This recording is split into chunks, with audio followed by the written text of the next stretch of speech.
उपवास आहे आणि काहीतरी चटपटीत खायचंय आणि एकदम झटपट होण्यासारखी रेसिपी बघताय तर नक्की तुम्ही ही रेसिपी ट्राय करू शकता। खूप कमी वेळात आणि खूप कमी साहित्यापासून बनणारी रेसिपी आहे।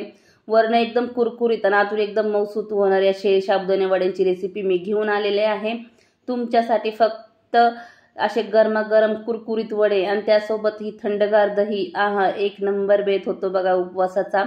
तर मी दहीमध्ये मस्त असं साखर आणि थोडीशी मिरची पावडर टाकून किती सुंदर आणि इतकी भन्नाट चव लागते ना काय सांगू तुम्हाला।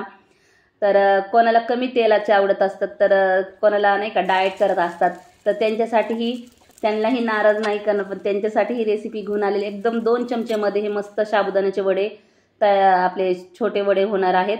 तर चला तर वेळ न घालवता आपण आपल्या व्हिडिओला सुरुवात करूया। तर मी 4 बटाटे घेतलेले आहेत। तर आपले अर्धा किलो साबुदाणा आहे ना, तर त्यासाठी मी 4 बटाटे घेतले मोठे साईजचे आणि स्वच्छ पहिले धुवून घेतले, कारण की बटाट्यांवर खूप माती असते। तर तुम्ही पहिल्यांदा धुवून घ्या, नंतर शिजायला टाका। आणि बटाट्यामध्ये जास्त पाणी टाकायचं नाही, थोडंसंच पाणी टाकायचं, त्यामुळे बटाटे खूप छान शिजतात बघा। तुम्ही करून बघा एकदा। आणि थोडं चवीपुरतं मीठ टाकायचं, त्यामुळे बटाटे सपक लागत नाही, अशी मिठाची चव मस्त उतरते बटाट्यांमध्ये। आणि 5-6 शिट्ट्या करण्यासाठी मी कुकर गॅसवर ठेवून घेतलेला आहे। तर दुसऱ्या गॅसवर कुकर ठेवला आहे। आता ह्या गॅसवर आपण कढई ठेवून मस्त शेंगदाणे भाजून घेणार आहोत। तर शेंगदाणे मी 1.5 वाटी घेतलेले आहे, पेल्याच्या साहाय्याने 1.5 पेला मी शेंगदाणे घेतलेले आहेत। शेंगदाण्याचं प्रमाणही थोडं जास्तच लागणार आहे आपल्याला। तर छान मस्त असे खरपूस शेंगदाणे आपण भाजून घेणार आहोत। असे लालसर शेंगदाणे असे थोडेसे डाग लागले ना शेंगदाण्याला की काढून घ्यायचे आहे। आणि फास्ट गॅसवर तुम्ही अजिबात शेंगदाणे भाजू नका, नाहीतर काय होतात ते लवकर भाजले जातात पण आतून कच्चे राहतात। तर थोडंसं मीडियम गॅसवरच तुम्ही शेंगदाणे छान खरपूस लाल होईस्तोवर भाजून घ्या। थोडा वेळ लागन, पण शेंगदाणे मस्त क्रंची आणि क्रिस्पी असे लागतात बघा खाताना। तुम्ही बघा एकदा नक्की ट्राय करून असे।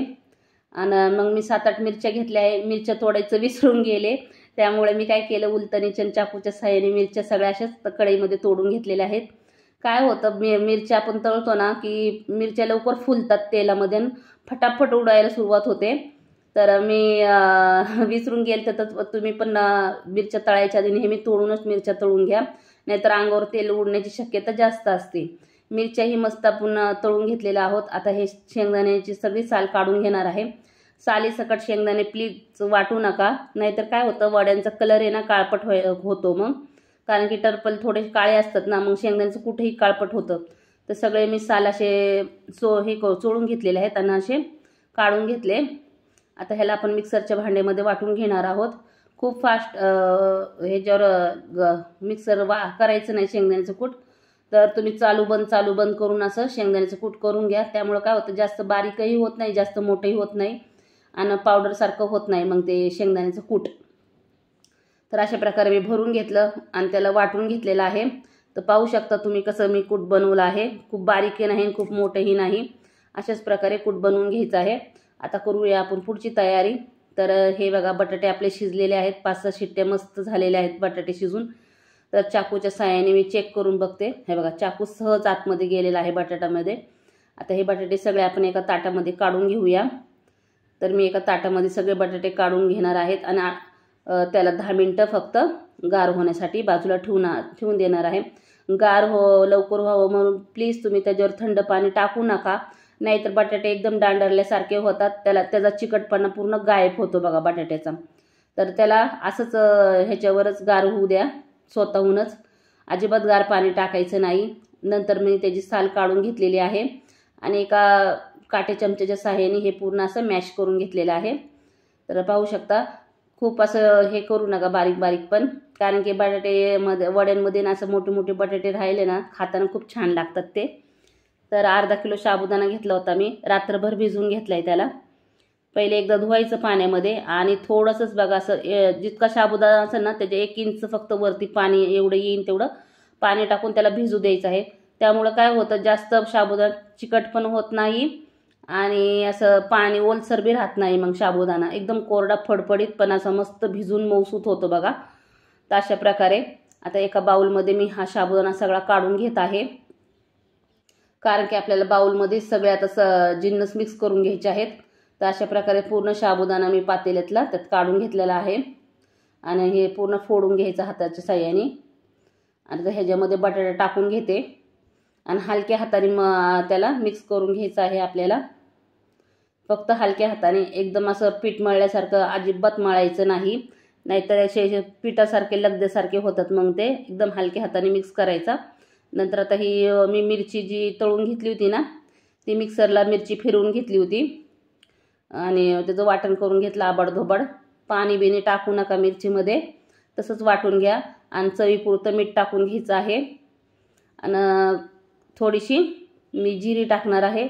तर आमच्या इथं उपवासाला जिरी चालते, तुमच्या इथं नसन चालत तर प्लीज स्किप करू शकता तुम्ही. काही लोक कोथिंबीर पण वापरतात, पण आमच्या इथं खात नाहीत कोथिंबीर, जिरी अद्रक वापरतात, म्हणून मी जिरी टाकून घेतली आहे. तर तुमच्या इथं कोथिंबीर काय खात असेल, उपवासाला काय काय चालत असेल तुम्ही या स्टेजला ते सगळे जिन्नस टाकू शकता. आणि आता जे जे मोठे मोठे काप राहिलेले असे हाताने थोडेसे फोडून असे हलक्या हाताने फक्त मिक्स करत जायचं आहे, खूप पीठ मळत राहायचं नाही. तर सगळं मी ते मिक्स करून घेतलं. नंतर हे वाटलेले शेंगदाण्याचं कुठंही त्यात टाकून घेतलं आहे आणि आता ह्याला फक्त असं चोळून घ्यायचं आहे साबुदाण्याला सगळे शेंगदाणे. मस्त असे वडे तयार होतात बघा. सगळ्या एक एक साबुदाण्याच्या ह्याला शेंगदाण्याचं कूट लागलं जातं, बटाटा वगैरे सगळं मिक्स होतं अशा प्रकारे जर मिक्स केलं तर हे अशीच प्रोसेस करायची आहे साबुदाणा वड्याला. कारण की हॉटेलवाले असेच करतात बघा, खूप पीठ मळल्यासारखं लगदासारखं करत नाहीत आणि असे सोडून द्यायचं. हाताला तेल लावून घ्यायचं आणि छोटासा गोळा घेतला आहे आणि अशा प्रकारे आपण लाडू वळतो ना तसे वळवायचे आहेत त्याला. आणि असे तो गोळा झाला की असं थोडंसं हाताने प्रेस करायचा, गोल गोल करून असा मस्त वड्यांचा आकार द्यायचा आहे. किती मस्त आकार आहे, अजिबात तुटत नाही, तेलामध्ये फुटत नाही. अशी जर तुम्ही पद्धत वापरली तर साबुदाणा वड्यांसाठी. तर अशाच प्रकारे मी सगळे वडे तयार करून घेणार आहे. तर असे गोल फक्त अजून एक तुम्हाला करून दाखवते, नंतर मी सगळे नंतर करते. हे बघा असे गोल लाडूसारखे वळायचे आणि फक्त आपल्या तळ हाताच्या साहाय्याने थोडंसं प्रेस करायचं. आणि जर तुम्हाला वाटत असेल साबुदाण्याचा वडा चिरला आहे तर त्याला असा आकार देत देत देत मस्त त्याला गोल मस्त करायचं आहे गरगरीत. तर हे बघा मी सगळे वडे तयार केलेले आहेत आणि थोडेसे ह्याचे असे गोल जसे आपण मागे दाखवले ना मोठे साईजचे मी वळून दाखवले होते, सेम तसेच करायचे आहे लाडूसारखे. आणि हे आपण फक्त 2 चमच्यामध्येच करणार आहोत आपल्या पात्रामध्ये. तर मी पुढे दाखवतेच तुम्हाला ती प्रोसेस. तर चला, तर आपले वडे तयार आहेत. आता तेलही मस्त गरम करायला मी ठेवलं होतं कढईमध्ये. तर साबुदाणे जे राहिले ना आपले 5-6 वडे राहिले ना करायच्या टायमिंगला तेल गरम करायला ठेवायचं लगेच. त्यामुळे काय होतं झाले लगेच तळता येतं मग आपल्याला. तर तेल छान गरम झाले की नाही, मी एक साबुदाण्याचा तुकडा टाकून बघितला, लगेच ते वरती आला. तर कळलं की मला तेल गरम झालेलं आहे. मग नंतर हे मी साबुदाण्याचे वडे सगळे तेलामध्ये सोडून दिलेले आहेत.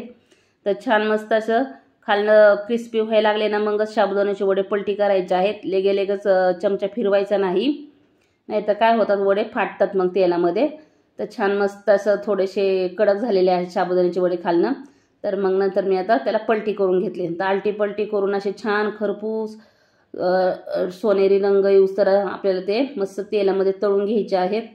थोडा वेळ लागतो, पण जास्त फास्ट गॅसवर करू नका, मीडियम गॅसवरच तुम्ही तळा, छान वडे होतात आपले. अशा प्रकारे आलटून पलटून सोनेरी रंग येऊस्तर मी छान गोल गोल फिरून वडे तळून घेणार आहे. तर तुम्हाला कुठल्याही क्षणी माझा व्हिडिओ आवडला तर प्लीज एक लाईक करा आणि नवीन असाल तर चॅनलला सबस्क्राईब करा आणि बेल आयकॉनवर प्रेस करा, कारण की मी जेव्हाही माझे व्हिडिओ टाकेल तर त्याचं नोटिफिकेशन लवकर भेटेल तुम्हाला. तर हे बघा आपले वडे मस्त सोनेरी रंग येऊस्तर मी तळून घेतलेले आहे. अशाच प्रकारे सगळे वडे असेच टाकून आपण तळून घेणार आहोत. तर आता ते मी काढून घेतलेलं दुसरी बॅच टाकली आहे तळायला. आता हे बघा वडे आपले तयार आहेत, मस्त खायला मस्त सोनेरी रंग, वरनं क्रिस्पी आणि आतून एकदम मऊसूत होणारे वडे आहेत बघा, पाहू शकता. अजिबात कच्चे राहत नाही, कच्चे असले तर ते चिकट दिसतात बघा. तुम्ही बघितले ना कसे छान मस्त दिसत आहेत व्हिडिओमध्ये. आणि ह्या वड्यांसोबत मी आता थंडगार दही घेणार आहे. दहीमध्ये 1 चमचा साखर टाकून घ्यायची आणि मिक्स करून घ्यायचं.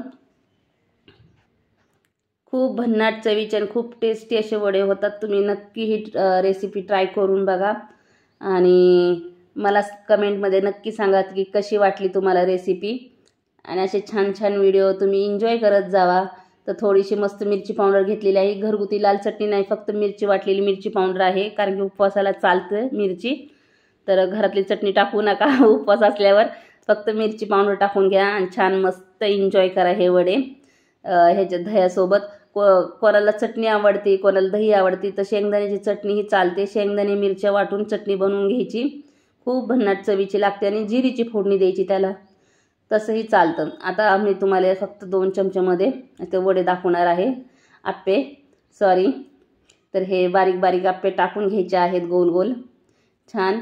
तर 1 चमचा मी पहिला टाकला आहे, आता 1-1.5 चमचा वरनं टाकून घ्यायचं आहे, थोडं थोडं टाकून आणि मस्त असं आलटून पलटून त्याला लाल रंग येऊस्तर हे आप्यांना मस्त खालीवर करून भाजून घ्यायचे आहेत. तर पाहू शकता हे पण खूप क्रिस्पी होतात, खूप छान भन्नाट चवीचे लागतात बघा. तुम्ही नक्की ट्राय करून बघा. जर तुम्हाला जास्त ऑइली आवडत नसेल, डीप फ्राय आवडत नसेल, तर तुम्ही अशा प्रकारे ही करू शकता. तर ह्याला वेळ थोडा लागतो, पण लागतात भन्नाट एकदम एक चवीचे. तर हे बघा आलटून पलटून मस्त असे भाजून घेतलेले आहेत, पाहू शकता किती छान गोल गरगरीत दिसत आहेत. तर कशी वाटली रेसिपी नक्की सांगा. आवडली तर लाईक करा, चॅनलला सबस्क्राईब करा, बेल आयकॉनवर क्लिक करा, कारण की मी जेव्हाही माझी रेसिपी घेऊन येईन तुम्हाला नक्की त्याचं नोटिफिकेशन लवकरात लवकर तुम्हाला मिळेल. तर कमेंटमध्ये सांगायचं विसरू नका आणि नक्की ट्राय करा ही रेसिपी. खूप झटपट होणारी रेसिपी आहे आणि उपवासाला तर एकदम भन्नाट चवीची लागते बघा ही रेसिपी. तर ट्राय केल्यावर कशी वाटली रेसिपी कमेंट बॉक्समध्ये मला नक्की एकदा फीडबॅक द्या. तर कशी वाटली रेसिपी आणि ही आपली मस्त वडे आणि हे मस्त थंडगार दही, हे बघा घास घ्या तुम्ही खायला आणि एकदा खाऊन आपल्या चॅनलला सबस्क्राईब करा, लाईक करा आणि बेल आयकॉनवर क्लिक करा. चला तर भेटूया पुढच्या व्हिडिओमध्ये. Okay, bye bye.